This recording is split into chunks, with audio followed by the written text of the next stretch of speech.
resume my recording. Okay. All right. Okay, about the speaker, like I said, we have an awesome speaker today. She's a great dear friend. She is a global project management consultant, has been in the industry for many, many years. She's an international speaker, spoke in several different countries. She's an active blogger. Her contact information will be given again. There's a slide we will cover towards the end of this presentation. And she's an author of several books, which she will talk about. She's also a certified PMP and PMI scheduling professional, which very few people have, as far as I know. And then she's also a multi-year recipient of Microsoft Most Valuable Professional, focused on Microsoft Project and Project Online, and the new Project for Web that came out, and in several other Microsoft certifications. So without much further ado, I have Cindy. Cindy, please take over. Hi, thank you, Prasanna, and welcome everyone. I'm very excited to show you a lot of things about Microsoft Project. Prasanna, I'm getting an error. It says I cannot share. Okay, one second. All right, please try now. All right, let me know if this works. Yes, we can see your screen. Oh, wonderful. Okay, well, let's just dive right in. And I definitely will be taking those questions along the way. So I have a whole list of shortcuts, tips, tricks, and real life stories to share with you. So the first one I'll begin with is a little bit about the critical path. And whether or not you knew this, years ago, Microsoft actually used to turn on the critical path by default. But believe it or not, that ended up being the most popular question. Why are bars turning red? And they realized not everyone uses the critical path. But how you turn it on now, you have a couple of quick options. And I always like to share the quick, easy way. You can use the critical task checkbox. And I always add columns. Now, why do I do this? Well, I don't know if you're aware, but actually 83% of us will have some diagnosable disability in our lifetime. And you may find that people prefer not only to work in different ways, but maybe you have some people that are colorblind. Well, I always take advantage of features that allow people to see things in different ways. So here's a column. In fact, one of the new things in Project 2019, those of you that recently upgraded, is more accessibility features. Now here's real life. People see the critical path, they look through their schedule, they scroll down and they say, oh, so if I just do those tasks, I will be a success. Well, that's not really true. If it's not on the critical path, doesn't mean you can't do it. You could still possibly fail. You may be under a contract that says, hey, if I don't deliver this, the customer won't pay me. What I always tell people is to reflect real life, make a new column that represents business critical. And if you've never done new columns, there's a lot of new ways. I'm using my right click or my secondary mouse button, and I can use custom fields. And there's plenty of options. So if you like a yes, no type option, you can use a flag field. And another best practice is rename it to something that makes sense to you. So business critical is what I call it. And even if it's not critical, you can still mark it and flag it for your own purpose. So here's what I think is you may have some that are showing up no, like right here, but wouldn't you think, and this is, by the way, a hospital fundraiser, that the health department permit could be business critical? Well, we should mark that yes. So when you talk to customers, when you talk to executives, you can filter on not just what Microsoft calculates as critical, but business critical items. So that's our first tip to get started. And let me go to another one that I think you might use. So there are a lot of features in Project, and some are maybe accidental things you use that you don't even realize, or you don't know what they're for. So for example, I have a lot of people that ask me about the manual task versus the auto scheduled. Well, a manual task is really a placeholder you want to put in your schedule. You maybe don't have all the details, but you want it in case you can perhaps connect with people and get more details. And let me just quick review for those of you that have not used Project, how you do a manual task. And you can certainly use a drop down. There are also gigantic buttons up here to do manual. Once you do a manual task, the duration, it lets you do free-form text. And in the start and finish columns, you can actually do free-form text as well. I can even put names in here. So this is really nice, but it does not take advantage of the scheduling engine, of course, when you put free-form text in. Well, there's another new feature for manual tasks that people don't even know, and it could be for better planning of your project. So let's say for printing service, I've been given a budget. Maybe the budget is 20 days. And I want to put that in while I'm building out the tasks for printing service. Did you know that you can temporarily overwrite a duration? It turns the task into manual, and you now have a graphic representation. And it shows you your budget, and are you calculating currently to be within budget? Well, let's pretend the reverse is true, that we're not doing so well in our planning. Watch what happens. This is a great discussion point within your team. In fact, most people don't even know this feature is here. You can now say, we were only budgeted 5, but based on our detailed planning, it's going to take more time. What do we want to do? Do we need to negotiate with our sponsor? And once you get all of this kind of ironed out, you can simply switch the task back to auto, and you're back to the way you were. So that's another nice feature that people just don't even realize is there. I hope you're finding, by the way, some good value in some of these tips. Now let me go into a couple other new things that I think are interesting.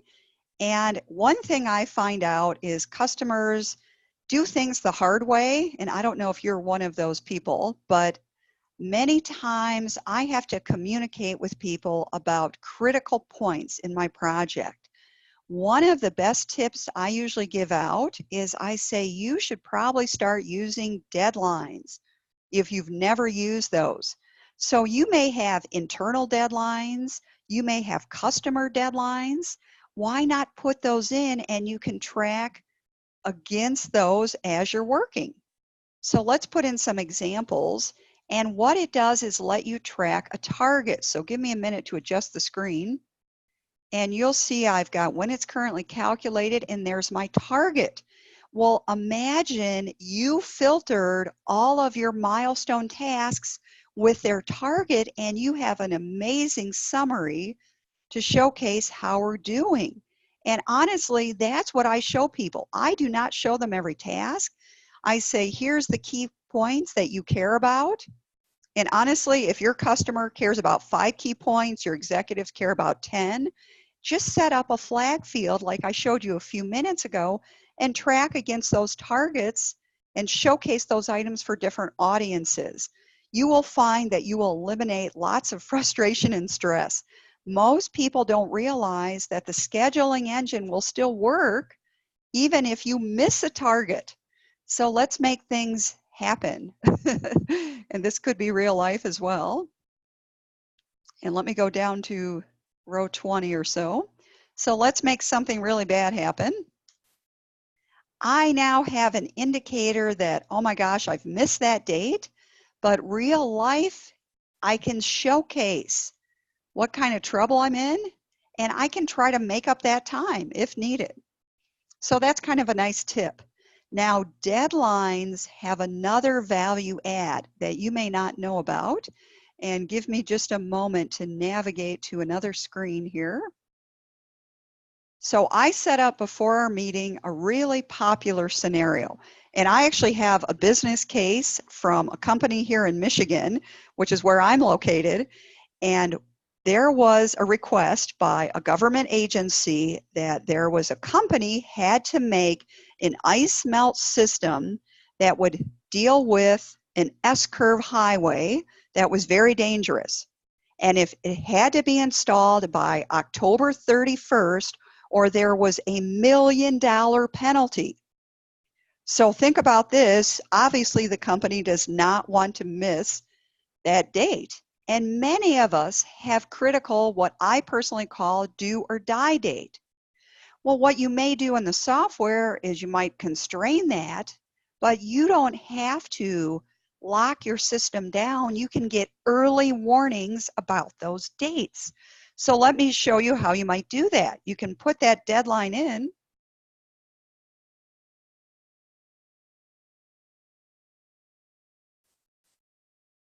And we'll just pick a random date here. We'll make this really simple. So let's say it's early November. So right now we're doing really good. That's our maybe early warning.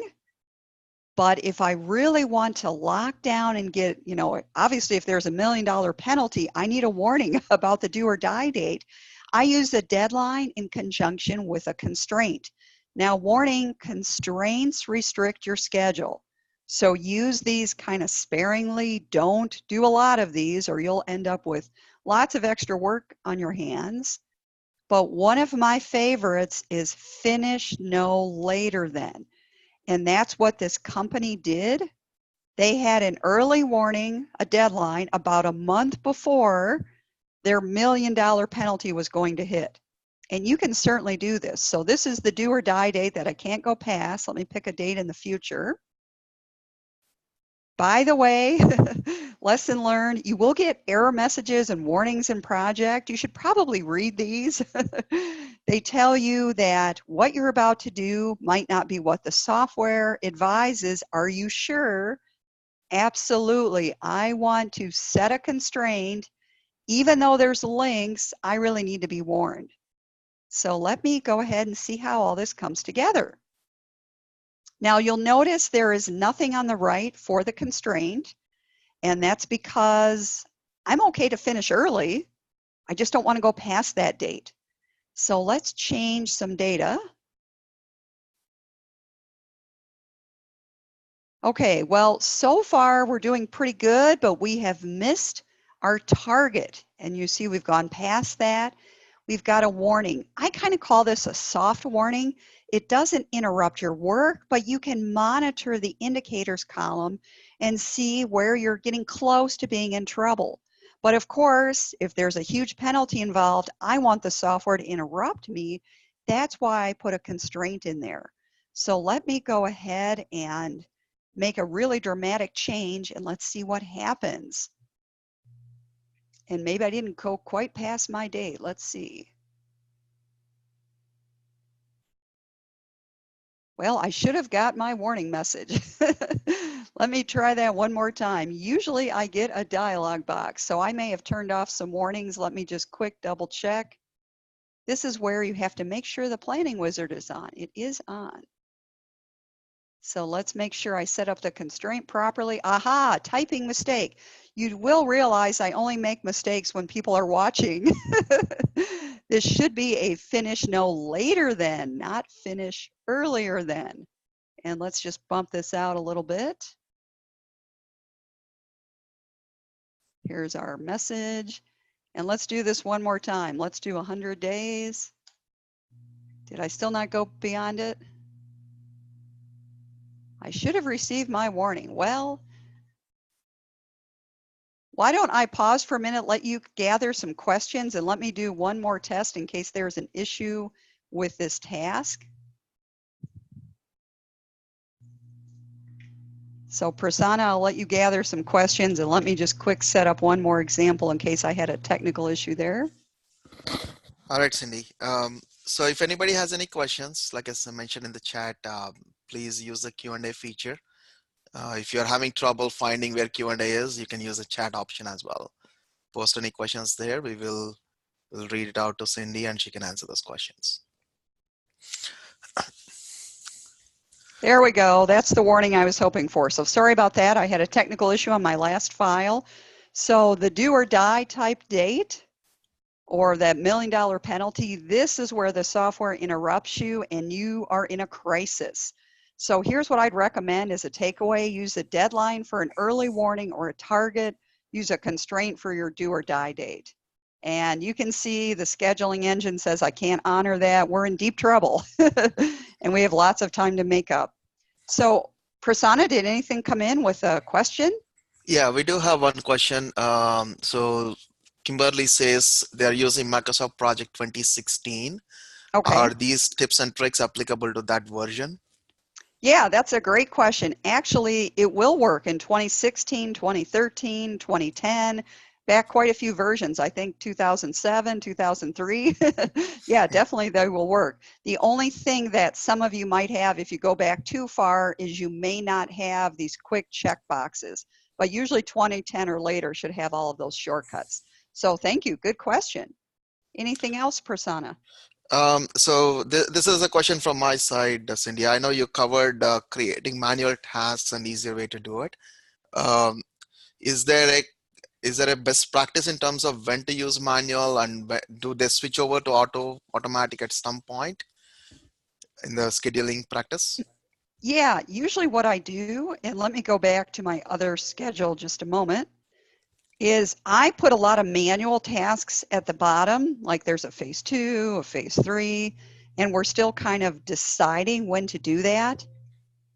Whoop, let's make sure it's manual first. You gotta hit Just escape. a second. Yeah. There we go.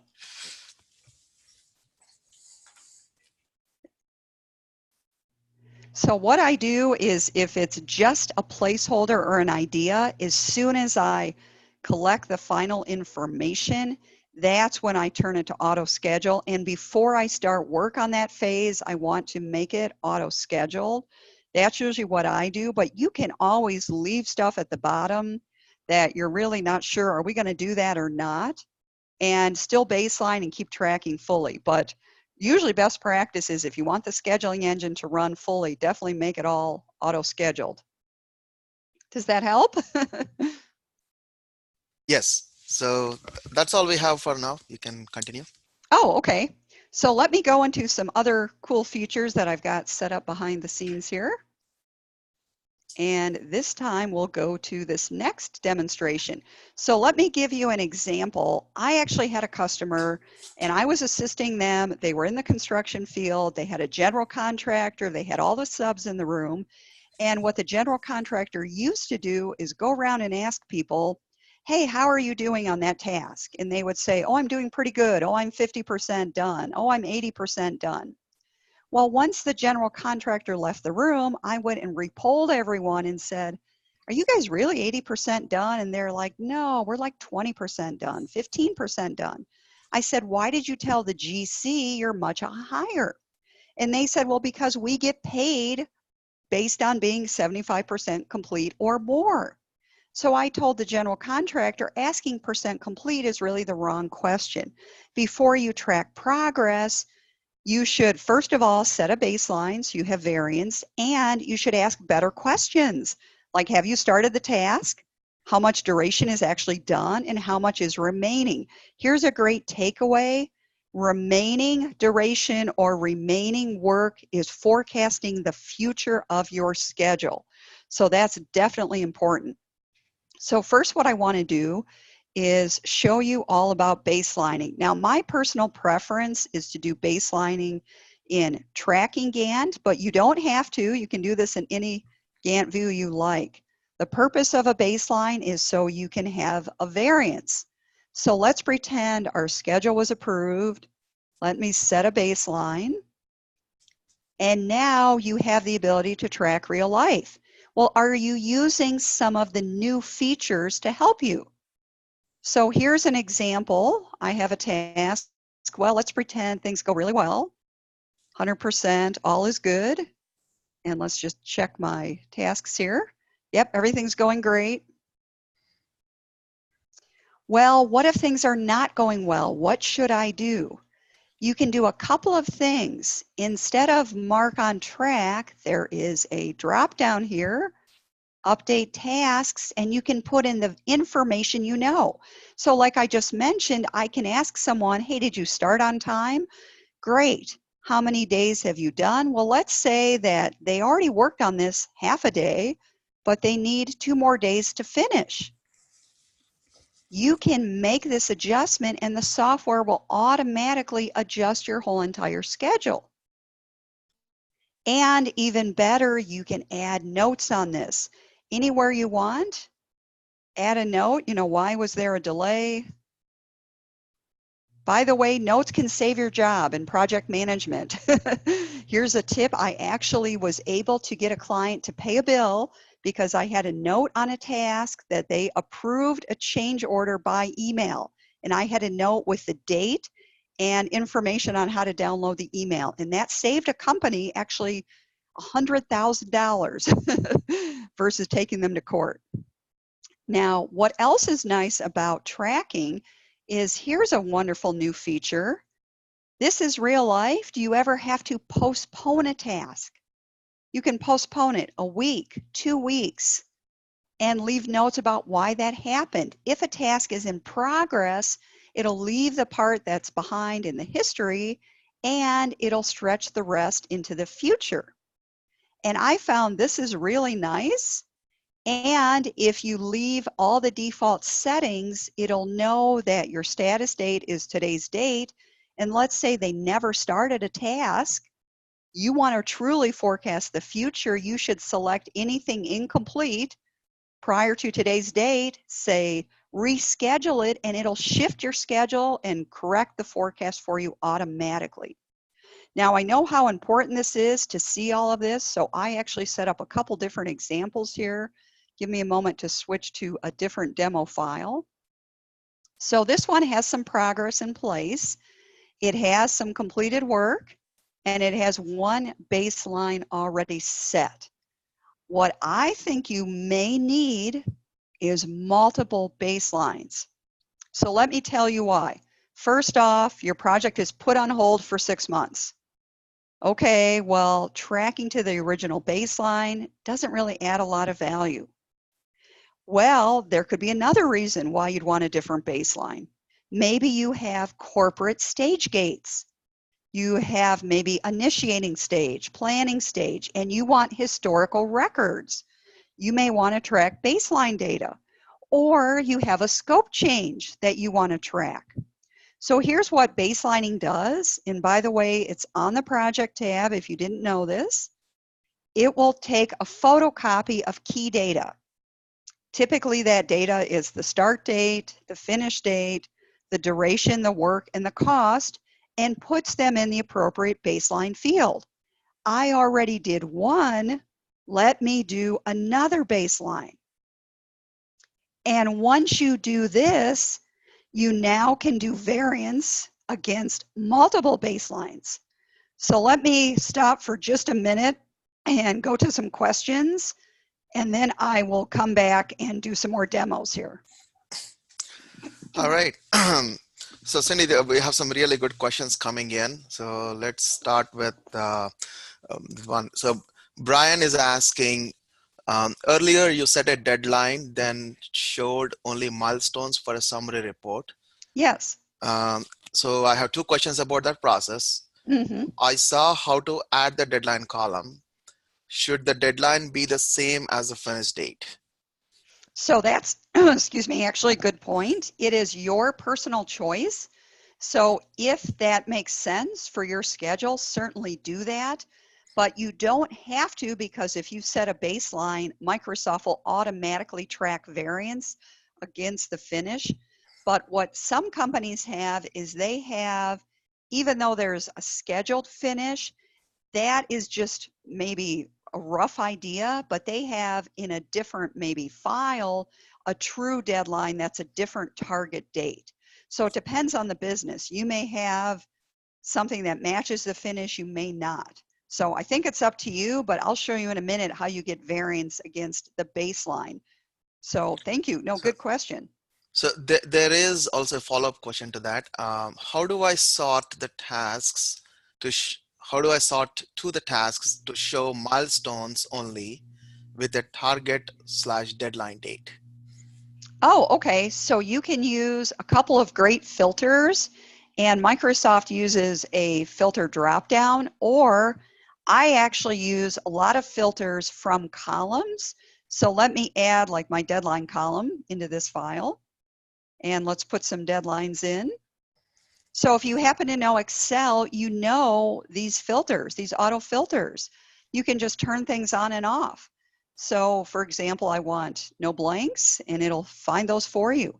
And if you had either the duration or the milestone, milestones are usually duration of 0, you could filter on those as well.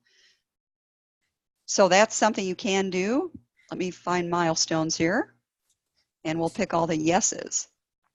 So imagine you had deadlines and milestones, and you could find those quickly. And here's a little quick tip, the F3 key will filter back to all, which is a quick shortcut. So thank you, good questions, go ahead. And once you set the table the way you wanted, you can also save that view, right, Cindy? Yes, that's true, absolutely. You can make a custom table. In fact, there's new features, which I love, save my collection of fields as a new table. And there you go. You no longer have to do it the long and hard way. Yep. So great. All right. Okay, now questions are coming faster. Okay. Okay. So Judy is asking, during project tracking, do you record your actual start and end dates, or do you continue to update the start and end dates? Which I mean, I think she's meaning scheduled start and finish. Right. I don't want to move the dependency dates based on the tasks. So what's the right way to do it? So you may not realize this, but the start and finish fields auto recalculate based on everything that's happening. And when I track progress, I always put in the actual start and the actual finish. If you need to compare against your originally planned start and finish, that's where you want to look at the baseline. So it's kind of a big mistake. People go into the wrong fields. If you start playing with start and finish, you're actually setting constraints, which is probably not what you want. That's restricting your plan schedule no matter where it is. I think you're much better off updating actual start and actual finish, which locks the task where it actually happened. Now, obviously, if there is a goal that you're saying, well, real life is this task is being postponed, I understand you will have to constrain it, and that's what this feature does for you. It'll say postpone it a week, and it will certainly add that constraint. But before we gather some more questions, let me show you what I did with the baselines, because I think there's a lot of value to this. So in the old days, if you had a much older version, you had to make custom views, and it took forever. Now you can say, show me baseline 1 on this screen. Oh, maybe I want to now look at baseline 2. Very easy to switch. By the way, this works in tracking Gantt view, Gantt chart view, and you can show slippage from any baseline that you want. Not necessarily that last one, but a different one. And there's skinny lines showing. I do this all the time when I talk to customers. I say, do you want to see how far we slipped from our original goal or from the last stage gate? So if you do baselines by stage gates, this can be quite valuable. So here's something, a great takeaway. Play with these options if you never knew they existed. And real life is you will probably have to have a personal practice around baselines or maybe a business practice.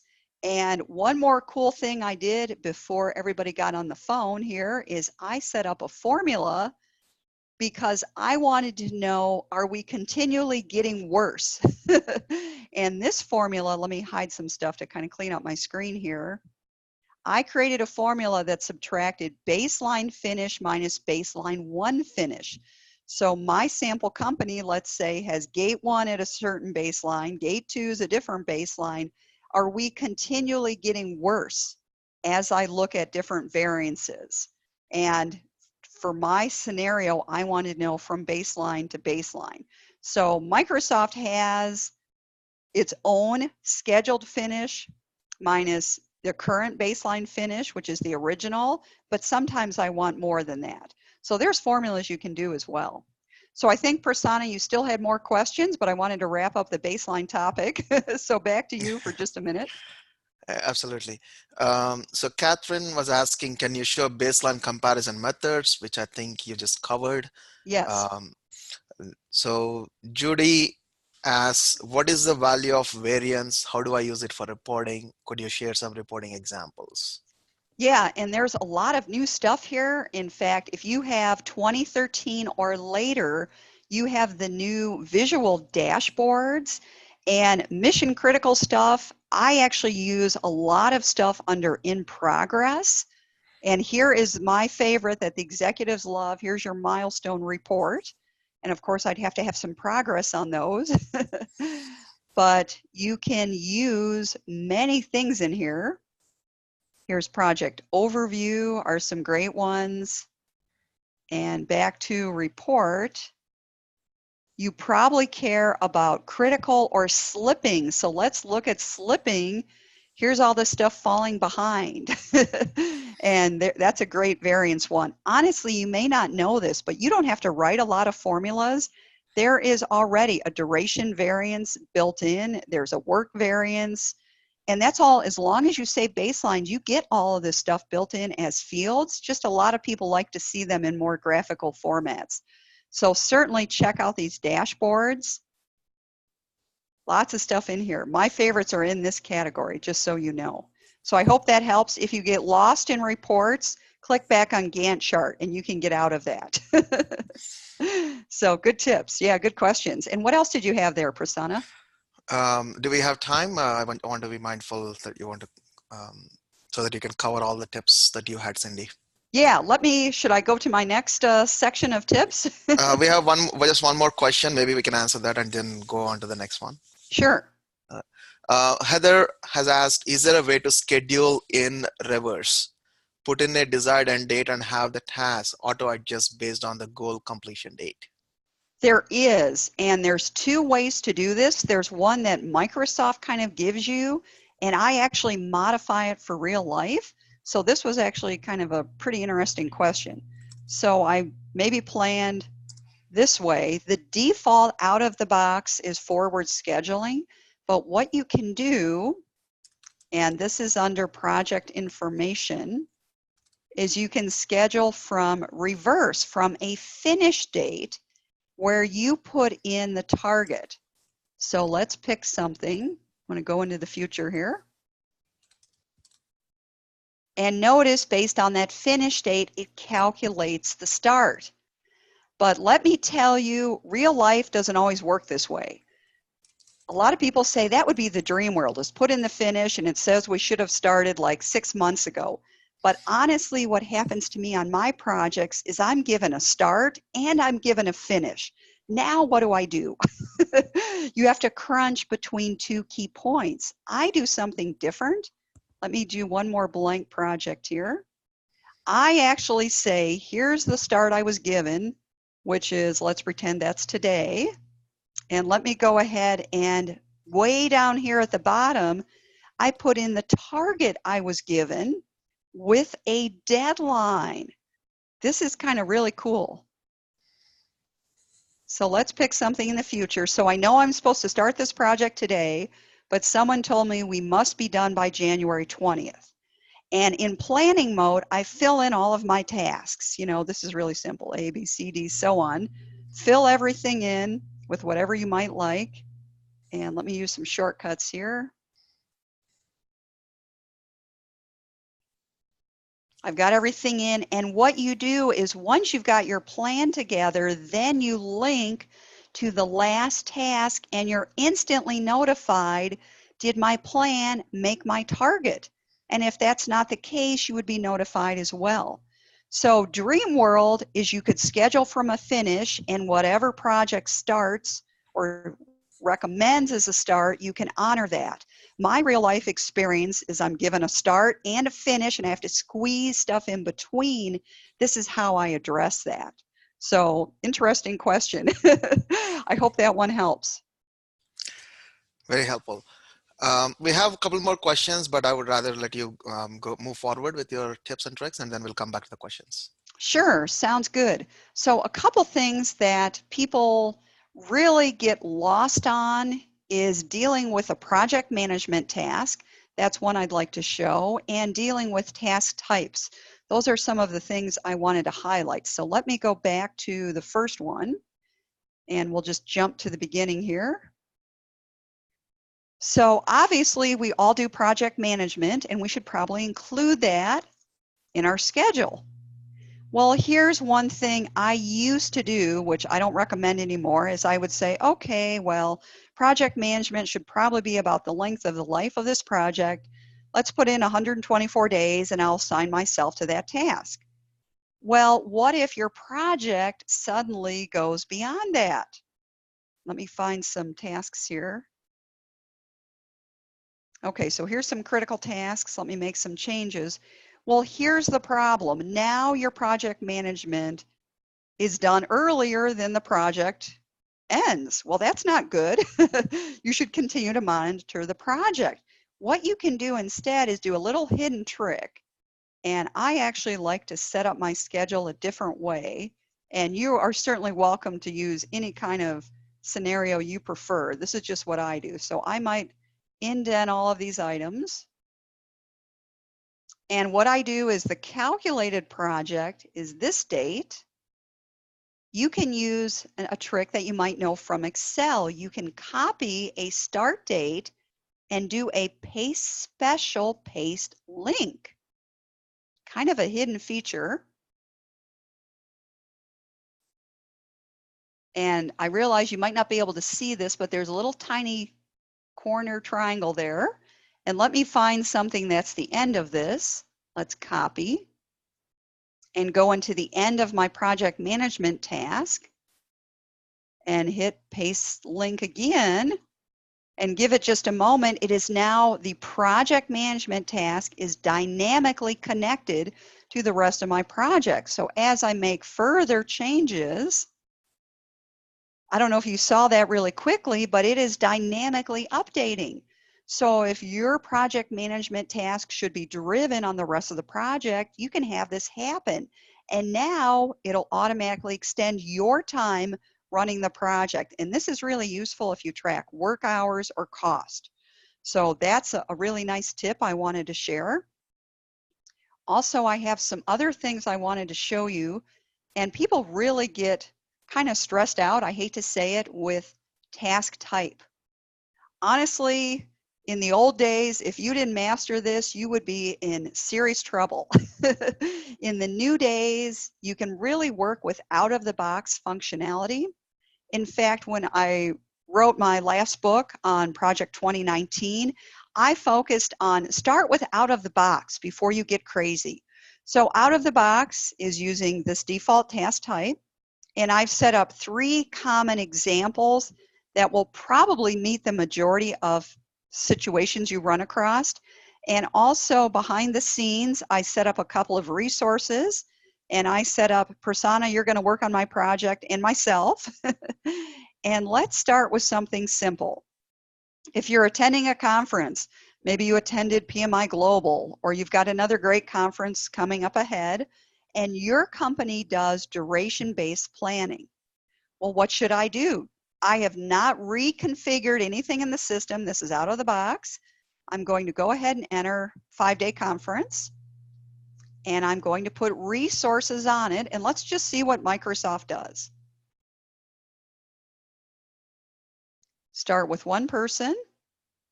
Okay, if I'm going 5 days, my company should pay me 40 hours. Certainly makes sense. Let's add Prasanna, you're going with me. It's paying for both of us 40 hours. Well, that's great. I didn't have to do anything. By the way, the question mark disappears because the software knows you're no longer estimating that task. You filled in a value. Well, what happens if the task is more effort driven? In other words, if multiple people work on it, I want it to adjust the duration. Did you know out of the box, you can plan a duration, but simply enable effort driven. By the way, Microsoft says effort driven means people working together should probably get the job done faster. And now let's put on some resources and see what happens. Okay, I'm doing all the work, but if Prasanna and I are working together, what happens? Wow, did you see how great that was? It reduced it down to 5 days. So that's pretty nice. I did not have to reconfigure anything. So that's assuming the simple scenario out of the box. You do duration-based planning, which is what a lot of companies do because of the default question mark reminder to fill in a duration. Well, what if your company does something different? Work-based planning, which means you've added the work column, which I did, and you want to start with a total hour estimate. What should I do? So in this example, I'm driving rental cars. And if one person has to do it, it takes a long time. But if I've got multiple people, we could work together. So first thing I did is I put in my estimate. And now I want the software to know this is effort driven. And now let's start adding people. So what's different about this one is there's no Gantt bar because it doesn't know how many people we have. That's okay. Let's put one person on it. Okay, that makes sense. Now let's put another person on it and let's see what happens. So this is working very similar to what you saw a few minutes ago, but it's saying, I want project to always calculate the duration. The question mark is just reminding you you didn't physically enter it. I typically turn that off by double clicking and disabling estimated, which is just a checkbox. So this is a different scenario, but notice I didn't have to really reprogram the system. I use kind of the out of the box options. But let's do another one. So this happens all the time. Think about your life at the office. You work on maybe 4 different projects, and you cannot be dedicated to one project. Well, the default assumption is if you fill in a duration and assign someone, it assigns or assumes full time. What if your scenario is you want to give a resource 5 days to do something, but only pay them for a limited number of hours, like 8 hours? A very popular scenario, in fact, I just worked with an air conditioning company and we did this in advance. I recommended to them, how about we do 5 days and we want to force the system to keep that value locked, but we want to designate 8 hours to do it. So if one resource is doing this, it'll evenly spread, what a lot of people call a peanut butter spread, those 8 hours across the 5 days. So you don't have to worry about the software calculating 40 hours. And if for some reason you're working together, all you do is switch that to effort driven. So this is more real life. You say, I want to pay someone 8 hours for a 5-day task, but I want to give them time because I know they're working on multiple projects. So these actually are some of the most popular task type scenarios that I use. And I did not have to do a whole lot of reconfiguring to the system, but I wanted to share those with you. And I hope that helps. It's probably time to collect some more questions. Did we have anything else come in, Prasanna? Yes, we do. Uh, so Judy is asking, how have you used duration and work in your projects? I hope part of that question at least was answered with all task type coverage, but if you want to add anything, Cindy. Yeah, usually what I do for planning is I first of all decide, does the company care about work hours or cost? And maybe that's related to whether or not you have a timesheet system or a payroll system. If all you're trying to do is get a visual time frame or roadmap, then duration is really all you care about. If for some reason you care about work hours, maybe you work in an engineering firm or some other place where people are driven by work hours, then you might need that extra field. But you don't have to use both. It's kind of up to you. But yeah, no, I'll go back to you, Prasanna, here for another concept or question. Okay. Pete is saying, if you schedule from end date, don't you need to consider changing the task constraint type to as late as possible, at least for scheduling, and then maybe switch back to as soon as possible after your baseline and start tracking actuals? That's actually a good suggestion. In fact, I'm glad that came up. When you change something to a finish date, and if you have not entered any tasks yet, it assumes as late as possible as the as the default constraint type, and it is typically a best practice to switch everything to a start date so you can kind of move forward in time, because most of us don't continue to work backwards.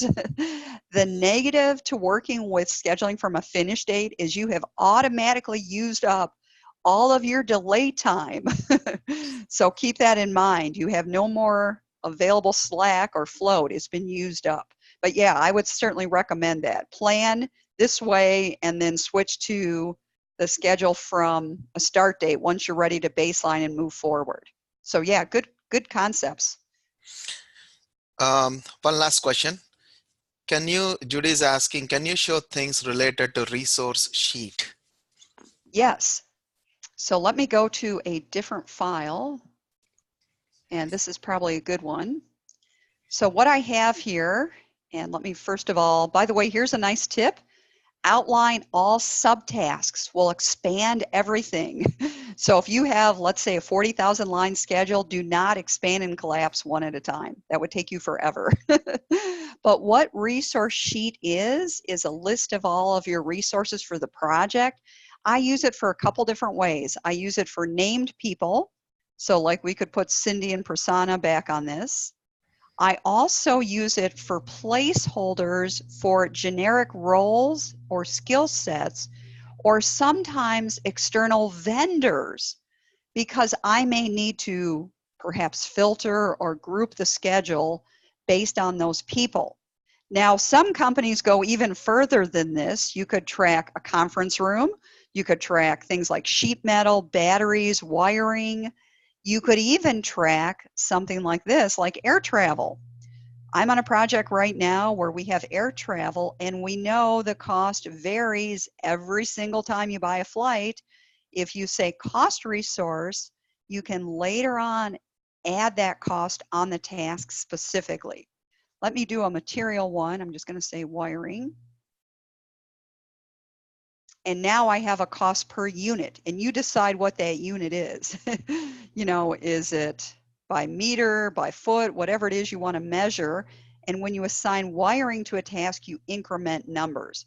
So the resource sheet is basically who is getting things done on your project, and it could be additional things that are needed. Cost is up to you to fill in. Keep in mind that if you send the schedule off to someone, that cost is not confidential. They can see it. So don't put in everyone's real rate, which could get people mad. If they find out, for example, what if Prasanna makes 200 an hour and I only make 100? I probably don't want to know that as an example. But let me just, while I'm here, show you some of the newer features for assigning. And again, let me just clean up my screen a little bit here. First off, what's relatively new, if you haven't seen it, is the quick click check option to quickly assign someone to a task. Another new feature, if you have either Project 2019 or a subscription version of Project, which formerly was called Project Online Professional, now called Project Plan 3 or possibly Project Plan 5, you have this new feature, which is now a drop down to do predecessors as well. So that's a huge value add. You no longer have to scroll up and down. But let me give you another way to do resource assignments, and this is something I do all of the time. You can use this box to do multi-selection of resources to multiple tasks and add a cost or increment units where it makes sense. So if air travel was one I needed and I do an assignment, I could fill in the dollar amount for air travel. Or if I want Cindy to do multiple tasks, I can control click, whoops, on whatever I want and go ahead and assign. A warning, I don't want you to learn this one the hard way. I was working with a company in real estate. They accidentally assigned a person to a summary task and to detailed tasks underneath the same person. They paid for that resource double work, double cost. Don't do that. And I should give you one other mission critical warning with baselining. Microsoft, when you do baselining, it is filling in all of these amazing baseline fields for you. Do not manually override these, especially with work and cost. I had a customer do that and they corrupted the global calculation roll-up to the summary task by manually overwriting. So be cautious. Just because it's a field doesn't mean it's always a good practice to just enter into it. So these are all great concepts. Let me go back to Prasanna. What other questions do we have? I think that's all we have right now. But let me set the record straight. I do not make 200 an hour. Oh, okay. Especially this is being recorded, so. Yeah, okay. I do want to go to a couple of things. I know we're getting near the end, and I can certainly stick around later as needed. So I don't know if you have heard all the buzz, but there is something new in this world called Project for the Web, and brand new Microsoft released. If you are a subscriber to Project through Microsoft 365, formerly called Office 365, you may already have this, but it is a really cool web interface, very intuitive, and it has amazing features. And for example, one of my favorite features is you can have co-authoring on the same schedule, and the licensing is less money. It's really something you want to explore, and it's super easy to get started. In fact, just to give you a real life example, I tested Project for the Web with a bunch of students at the university that I'm teaching at, all either sophomore or junior, and within 15 minutes they had a very involved schedule that was planned with a Gantt chart with links, and they knew nothing about project management. That's how easy this is to get started. So there's some resources here you can follow up with to get kind of a little bit more information. And I do also want to make sure that you can connect with me later, because it's possible you may have something you thought of that I didn't address. And we were just getting started with our 1 hour. Connect with me on LinkedIn, through email. Here's my book you'll find available. And I'll leave this up for just a minute, and then Prasanna, you can take over when you're ready. I know you have some closing things to get to. If there's any further questions I should address, here's a good time for me to grab those as well.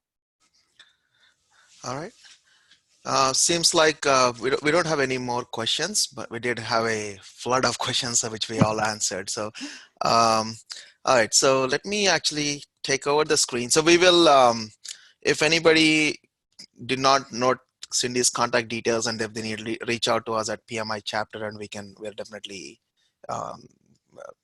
open to sharing those details. All right. So let me actually take over the sharing.